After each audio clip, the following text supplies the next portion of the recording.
There are moments in life that don't announce themselves. They don't come with warnings. No alarm. No sign on the wall. They come quietly.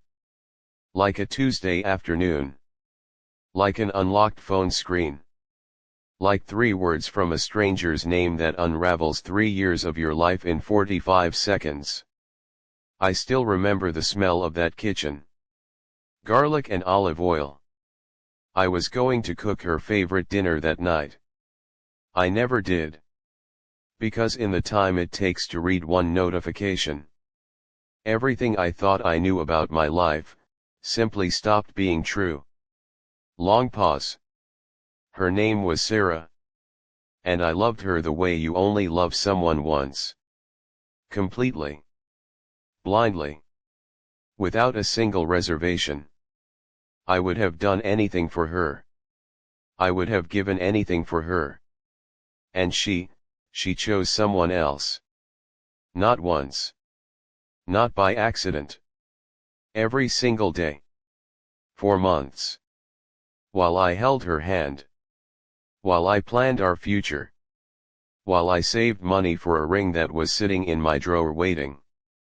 People always ask me, how did you pretend for 6 months? How did you smile at her every morning knowing what you knew? And honestly, the answer is simple. Because letting go of someone you still love is the hardest thing a human being can do. And I wasn't ready. Not yet. So I stayed. I pretended. I smiled. And I waited. This is not a story about revenge. I want you to understand that before we go any further.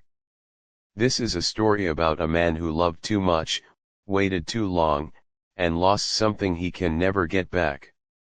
But before the end, he made sure the truth came out. My name is Daniel. And this is the story of the 6 longest months of my life.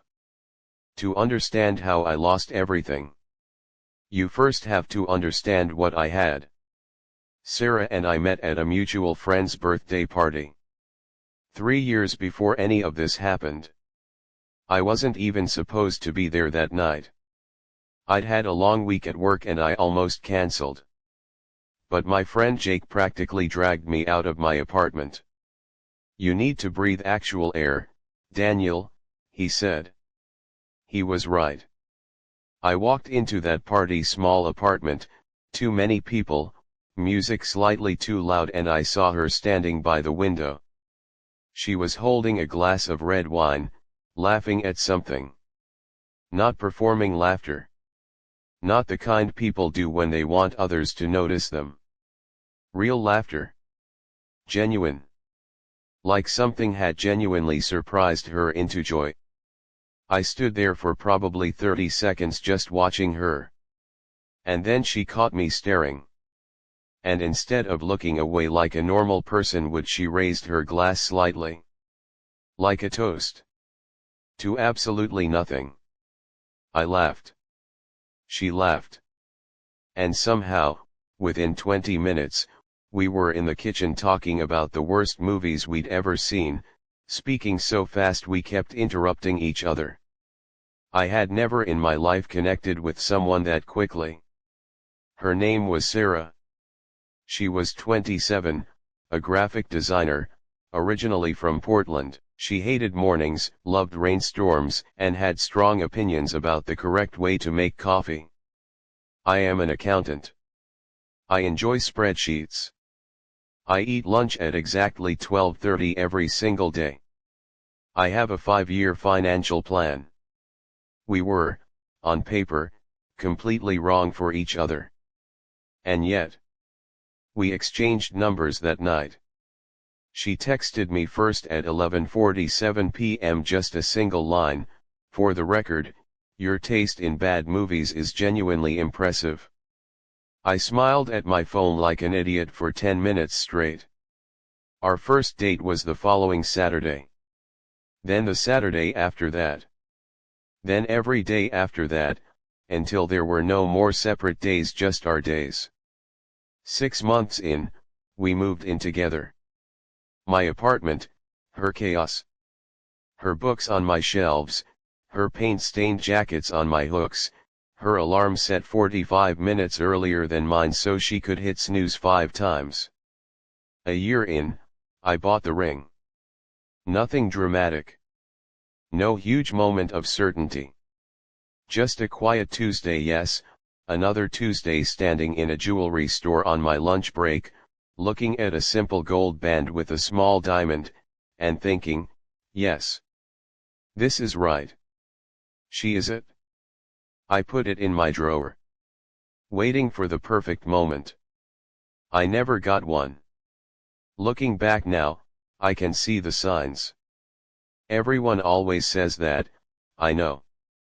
But I genuinely could not see them then. She started coming home later.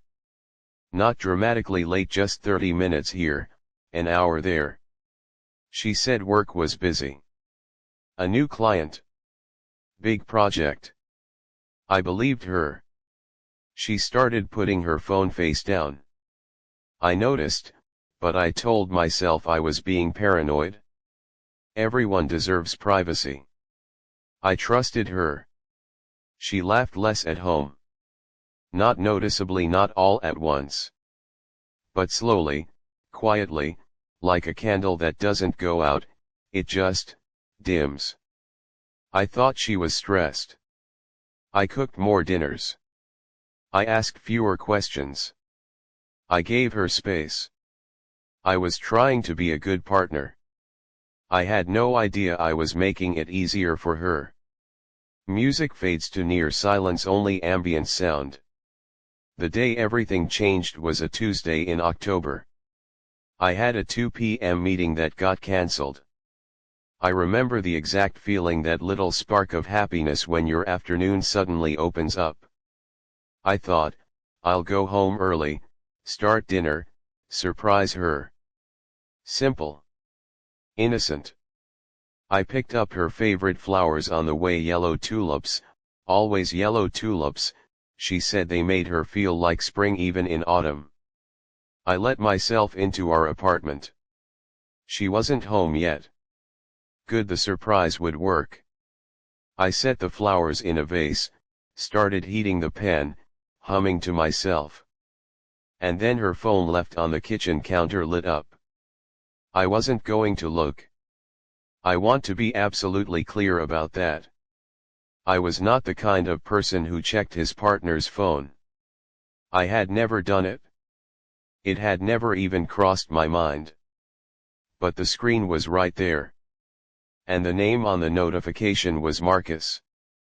And the message read, "Last night was everything. I keep thinking about you." I stood completely still. I read it once, then again. Then a third time, as if the words might rearrange themselves into something less catastrophic on the fourth read. They didn't. I put the phone back down. Exactly where it was. I turned the stove off. And I walked to the bedroom and sat down on the edge of the bed. My hands were in my lap. I stared at the wall opposite me, a wall she'd painted herself, a soft gray that she'd agonized over for weeks, dragging me to hardware stores to look at 17 different shades of the same color. I didn't cry. I didn't throw anything. I didn't call anyone.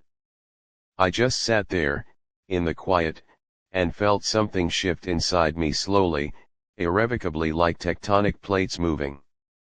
And from somewhere very deep and very calm inside me, a single thought rose to the surface: I need to know everything before I do anything.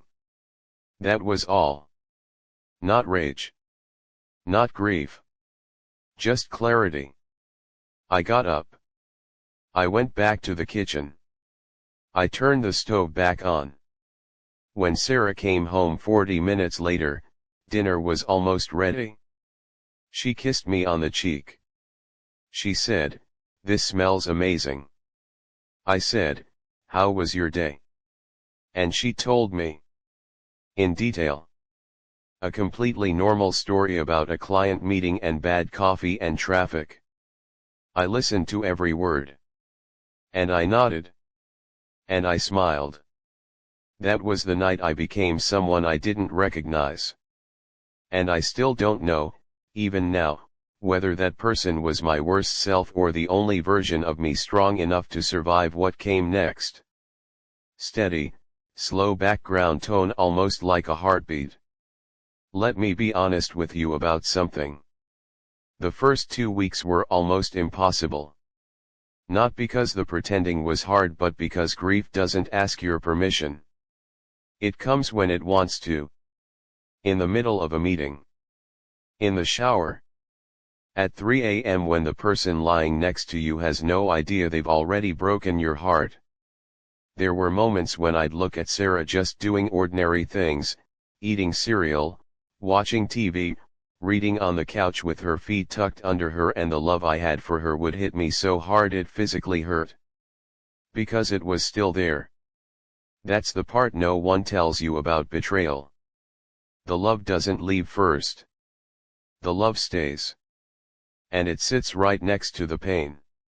And they coexist inside you in a way that makes no sense at all.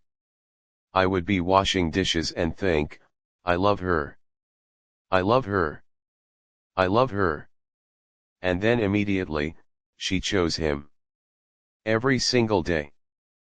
But I kept going. I made a rule for myself, one day at a time. Don't think about the end. Don't think about what you'll say or when or how. Just today. Just get through today. And I became, slowly, a very convincing actor. I asked about her day and meant it not because I trusted her answers, but because some part of me still wanted to know her. Still wanted to be near her. Pathetic, maybe. But human. I planned a weekend trip for us, a cabin upstate, her idea from months ago that I'd finally booked.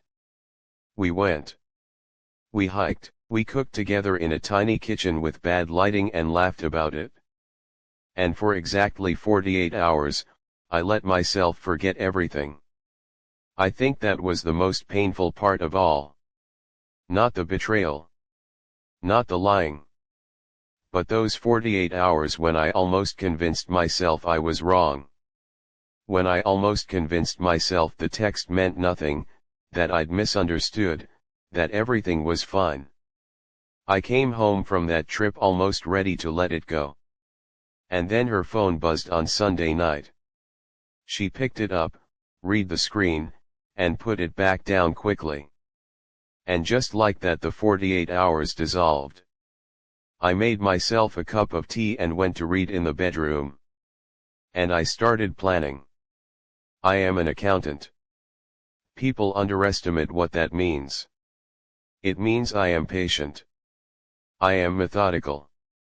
I do not make moves until I understand the full picture. I deal in facts, not feelings, at least professionally. So I applied those skills to the most personal situation of my life. I want to be clear, I didn't do anything illegal. I didn't hack her phone or install tracking software. I simply paid attention. More attention than she realized. The first thing I did was start noting inconsistencies. Small ones. The kind that you'd dismiss individually but, collected together, tell a very clear story. She said she was working late on a Tuesday. I drove past her office at 7 p.m. The building was dark. Her car wasn't in the lot. She said she'd gone to lunch with her colleague Jess. I happened to mention to Jess, casually, a week later, Sarah said you two had great sushi. Jess looked confused. We haven't had lunch in months. She laughed it off. I laughed too. I noted it. I checked our shared credit card statements, completely within my rights as a joint account holder. There were charges at restaurants I didn't recognize, at times she'd claimed to be elsewhere. Nothing dramatic. Nothing that would hold up in a movie as a big reveal moment. Just data points. Accumulating quietly in a document on my personal laptop. A document I titled, very professionally, Project Tuesday. Yes. I named it. I told you, accountant. Music softens briefly. Month 2, I learned his last name. Marcus Hale. I found him through her social media. He was there, in plain sight, tagged in photos from years ago. College friends. A whole group of them. He'd always been part of her world. Which made it worse, in a way. This wasn't a random collision. This was someone she'd known and chosen repeatedly over years. I looked at his profile for exactly 4 minutes. He was tall. Good-looking. Worked in architecture. Played guitar based on one photo. Had a dog. I closed the tab. I didn't look again. What he looked like didn't matter. What he was didn't matter. What mattered was the pattern. The scope. The timeline. And as month 2 became month 3, the timeline became undeniable. This had been happening since at least February. It was now late November. 9 months, minimum. 9 months of my life that I had given fully, faithfully, to someone who was somewhere else entirely. There was one night I need to tell you about. Month 3. A Friday. Sarah came home happy, genuinely, radiantly happy. She hugged me from behind while I stood at the stove. Rested her chin on my shoulder. Said, "I love you, you know that." I turned the heat down on the pan. I said, "I know. I love you too." She kissed my cheek and went to change her clothes, and I stood at that stove and stared at the wall. And for the first and only time in 6 months, I came very close to breaking. Not with anger. With grief. Pure, uncomplicated grief. Because the person hugging me, the voice, the warmth, the familiar weight of her, I still loved that person. I just no longer knew if that person had ever really existed. I turned back to the stove. I plated the food. I set the table. And we had dinner, and we talked about a show she was watching, and she laughed twice, and I laughed once. And I kept it together. I don't know how. I genuinely don't know. But I did. Month 5. By this point I had made my decision. I was going to leave. Quietly. No confrontation, no explosion. I would simply end the relationship, move out, and start over. I had already looked at apartments. I had already spoken, carefully and vaguely, to a friend about potentially needing a place to stay. I was almost at the finish line. And then Sarah sat me down. It was a Sunday evening. She poured 2 glasses of wine, my first clue that something significant was coming. She sat across from me at our kitchen table, and she had this expression on her face. The one she got when she had important news. And I thought, this is it. She's going to tell me. She's going to confess. I prepared myself. I steadied my breathing. I was ready. She said, "Daniel, I have the most insane news." I waited. Marcus proposed to someone. I blinked. He's been dating this woman for almost a year. None of us even knew about her. Her name is Priya. She's a doctor. He proposed last weekend. They're getting married in the spring. She was smiling. Shaking her head in disbelief. Not devastated, excited. The way you'd be excited about unexpected news from a friend. I sat very still. And I processed what she had just told me. Marcus, the man she had been seeing for the better part of a year, had been simultaneously seeing someone else. Someone he apparently considered serious enough to propose to. Sarah had been the other woman. And she didn't know it. She had been deceiving me, believing she was his priority, and he had been deceiving her, the entire time. I looked at Sarah's face. This woman I had loved completely. And I saw something I hadn't expected to see. Hurt. Buried under the smile, quickly covered, but there. She was hurt. And I understood, in that moment, that whatever she had felt for Marcus, it had been real to her, real enough that his engagement to someone else had landed like a blow she was trying to hide. I felt something complicated happen inside me. It wasn't satisfaction. It wasn't quite pity either. It was just sadness. For all of us. But then I thought about one person who wasn't at that kitchen table. Priya. A woman who had no idea what her fiancé had been doing. A woman who was probably, at that very moment, showing her engagement ring to her friends and planning her wedding and imagining her future. Completely unaware. And something in me, that quiet, accountant's part of me that dealt in truth and facts and what was right, could not let that stand. Music becomes gentle but purposeful. I spent 3 days writing the email. I rewrote it 11 times. I know because I kept the drafts. The first version was angry, I deleted it immediately. The second was too detailed, too clinical, like a file report. I deleted that too. By the final version, it was simply honest. I introduced myself. I told her who I was. I told her what I knew, how I knew it, and for how long.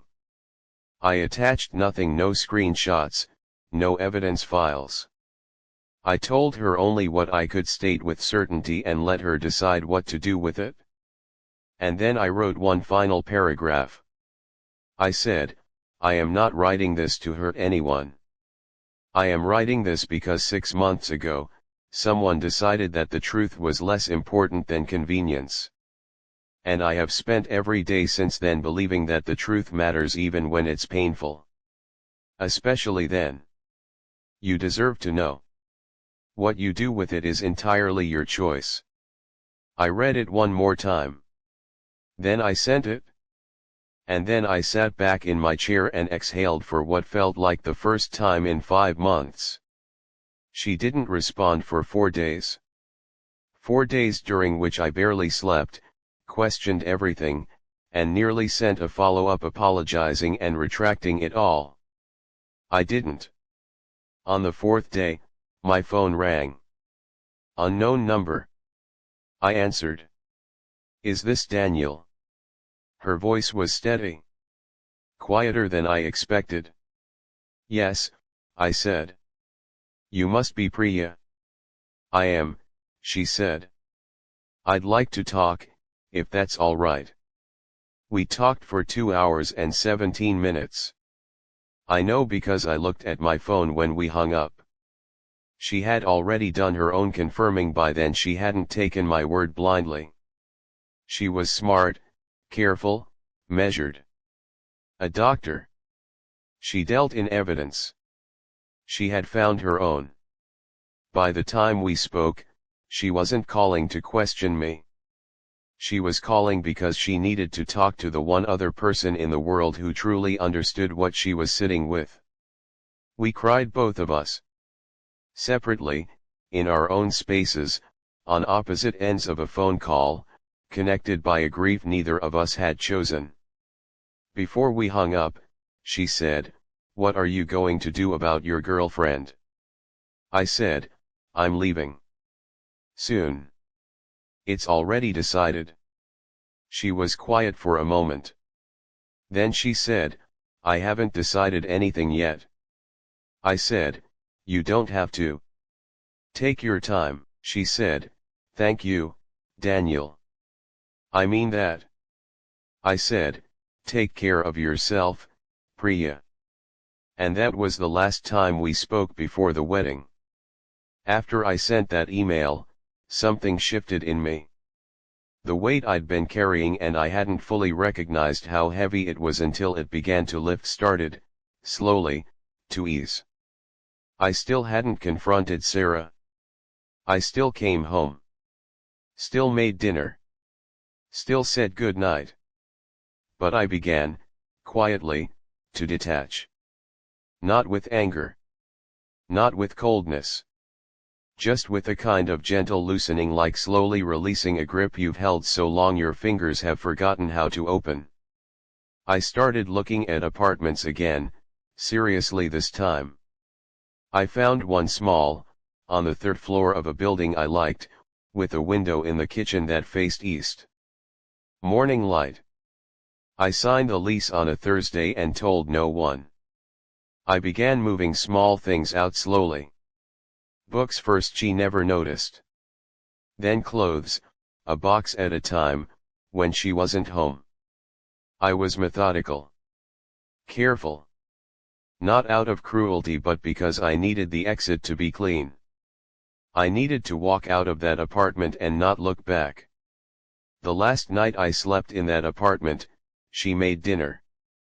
That almost never happened. I was always the one who cooked. She made pasta. It was slightly oversalted and the sauce was a bit thick, and it was genuinely one of the most imperfect meals I had ever eaten. We sat across from each other and ate it, and she talked about a project she was excited about. And I listened. And I looked at her. And I tried to find the person I had loved. She was still there, somewhere. She looked the same. Sounded the same.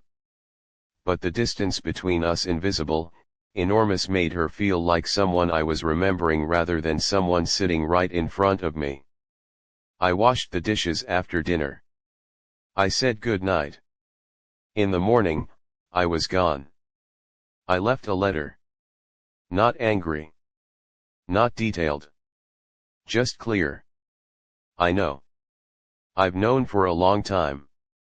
I'm not angry anymore. I just couldn't stay. Take care of yourself. 6 words, I know. I've known for a long time. That was all she needed. I didn't wait for a response. I left. I wasn't at the wedding. I want to be clear about that. I didn't show up. I didn't make a scene. I didn't stand at the back of a church and say I object. That's not who I am. What happened at that wedding I only know from the outside. What I know is this: Priya made a choice. Her own choice, in her own time, in her own way. And she showed up to that wedding. But she didn't say I do. That's all I'll say about it. Because it wasn't my moment. It was hers. The day of the wedding, I was in my new apartment. East-facing kitchen window. Morning light coming in at an angle across the counter. I made coffee the slow way, the careful way, the way that takes 10 minutes longer than it needs to but somehow tastes like it was worth the wait. I sat at my small table. And for the first time in 6 months, there was nothing to pretend. No performance. No plan, no careful smile. Just me. In a quiet apartment. Drinking coffee in the morning light. My phone buzzed. A message from an unknown number. 2 words. Thank you. I stared at it for a long time. Then I typed back, take care of yourself. And I put my phone face down on the table. And I drank my coffee. And I sat with the quiet. People ask me if I regret it. The 6 months of silence. The patience. The pretending. And I always pause before I answer. Because the honest answer is complicated.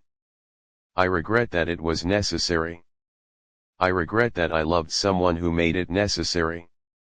I regret the version of myself who sat on the edge of that bed on a Tuesday in October and instead of breaking, decided to become something harder. But do I regret the truth coming out? No.